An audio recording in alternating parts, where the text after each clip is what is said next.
audience learns and adapts quicker than marketers do.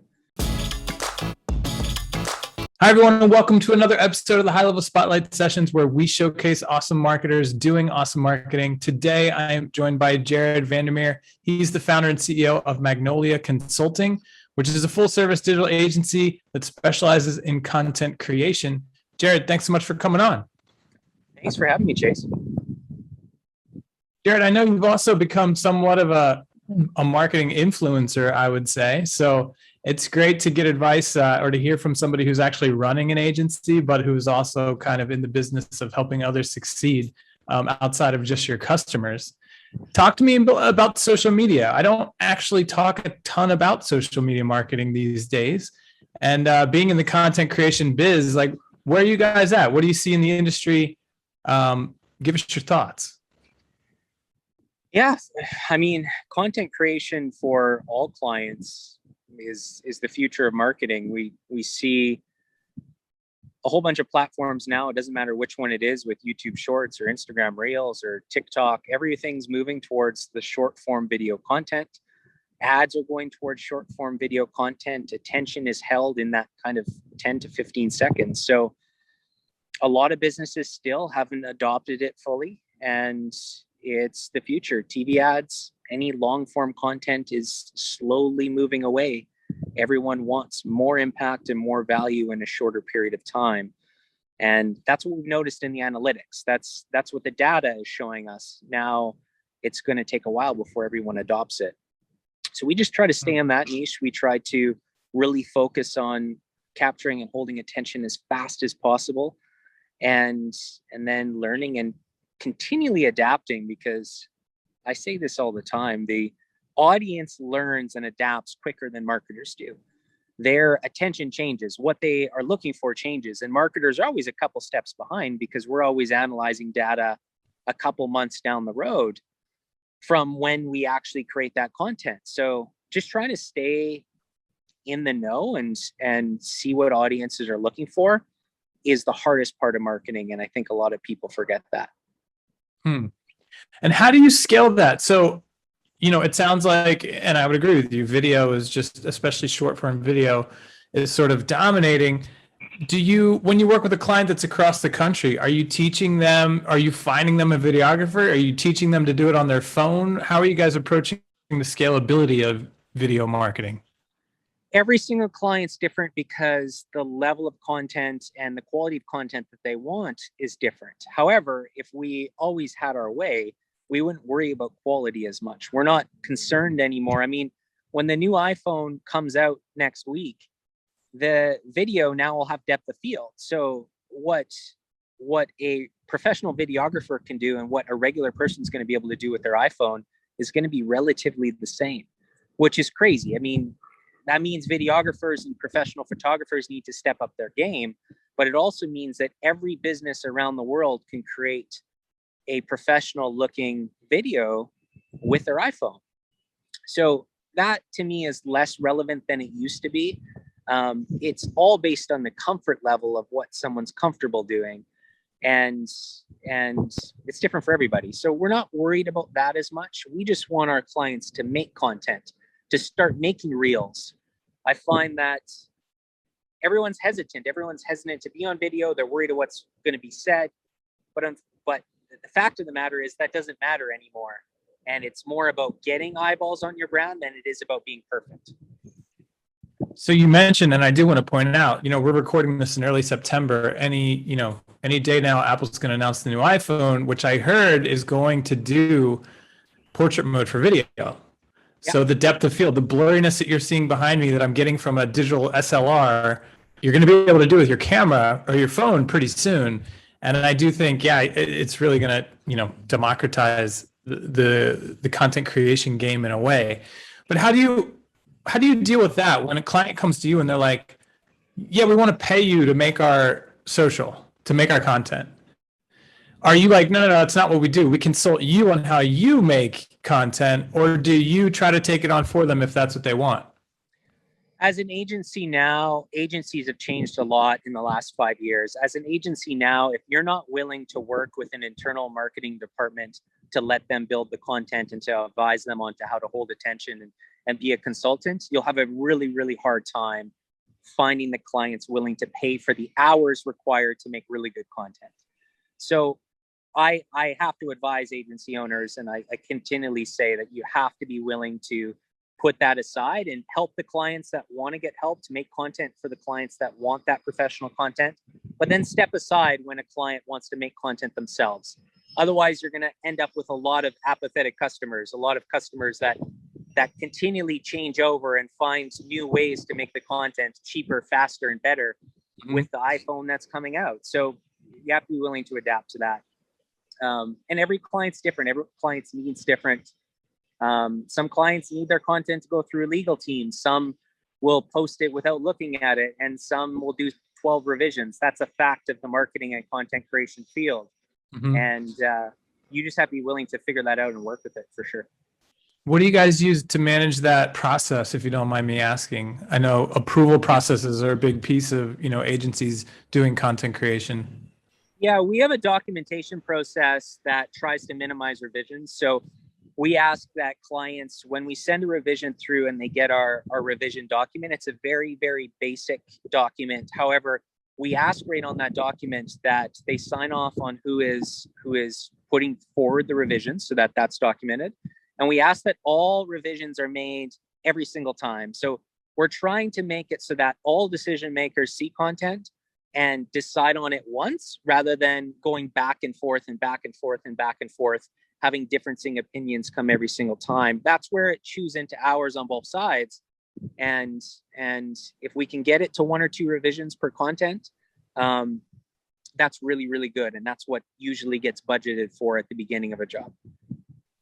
When it comes to social content, do you guys have staff members whose job it is to basically stay on top of trends? Yes. All of our staff are really, really, we try to make it common knowledge that they should be someone who posts themselves. So they're on Instagram themselves, or they're on TikTok themselves. And we encourage them to post themselves, for their personal brands. And by doing that, they are scrolling and they are gaining context on the different platforms and trying to stay on top of everything. We don't have someone, so to speak, that just sits and watches trends. As an agency, we're not at that scale yet, but if we were larger, I could see that being a job role. But if everyone's doing it themselves, if I'm posting and creating my own content and the employees are posting and they're encouraged to have their own personal brands and their own side hustles, then everyone's on top of what's going on. We're all on top of what the newest TikTok trends are, the newest cinematic trends. We're able to then execute that content, or at least have a good idea of how to. So as this, this is all sort of happening so fast, TikTok, the rise of TikTok came in so fast, and even Instagram right behind it. As an agency when it comes to statistics and conversion and tracking everything like that, talk to me about how that's evolved. Do you feel like we're still trying to catch up to all of this, or how do you guys approach presenting to your client or proving to them that it's working? Every client's different.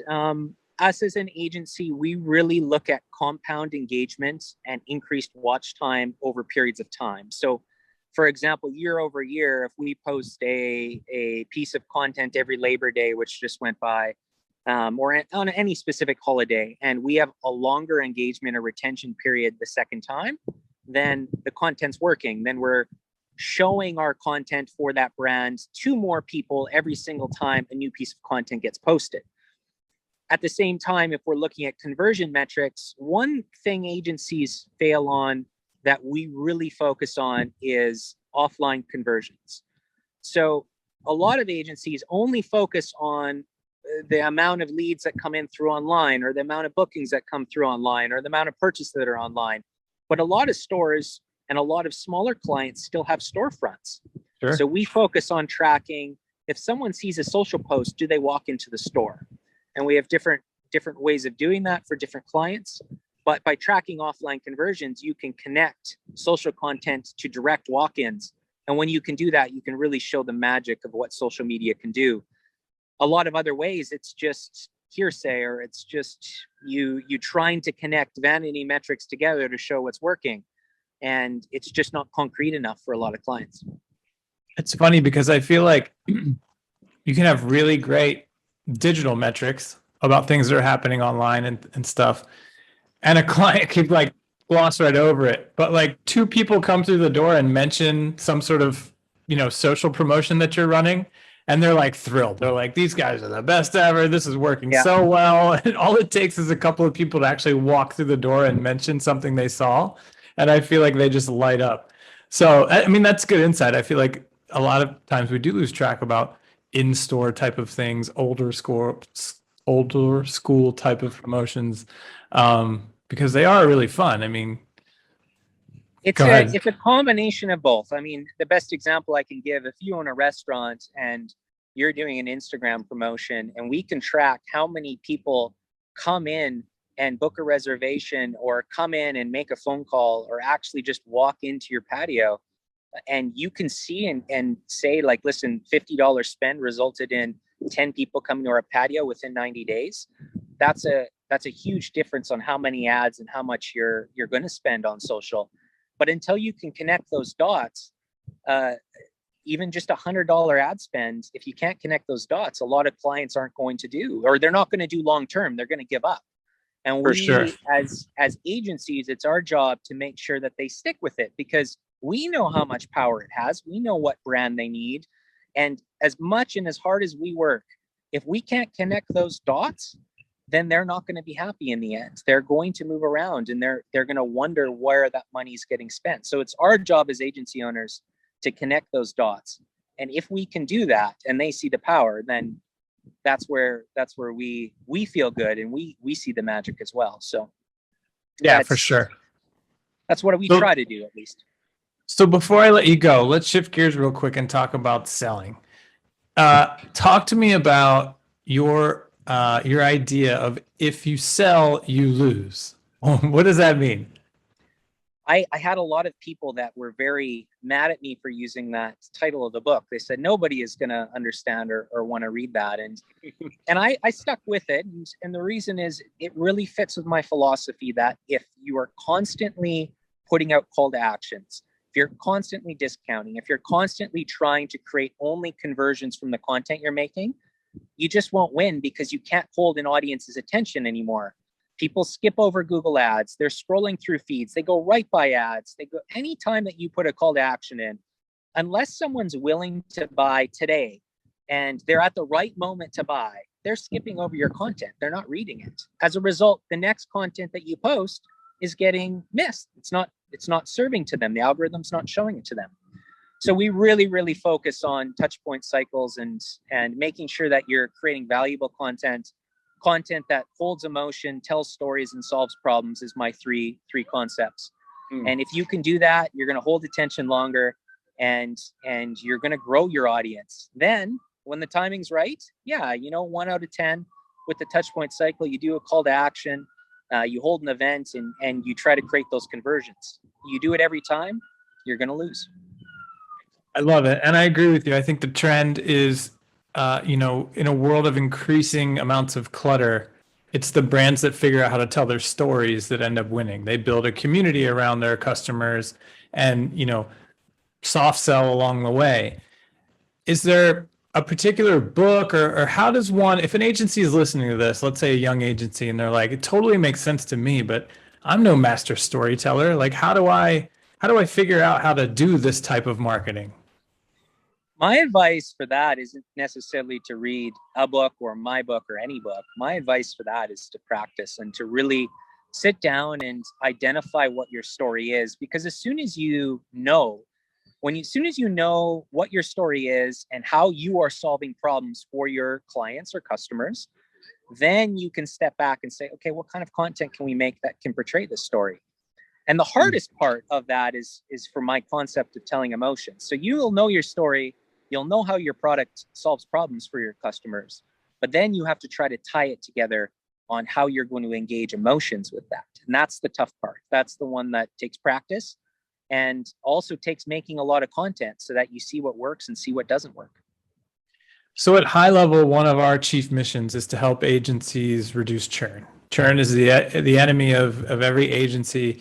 Do you feel like this new model innately reduces churn because you're setting expectations with the client of like, we're going to go on a longer type of journey here?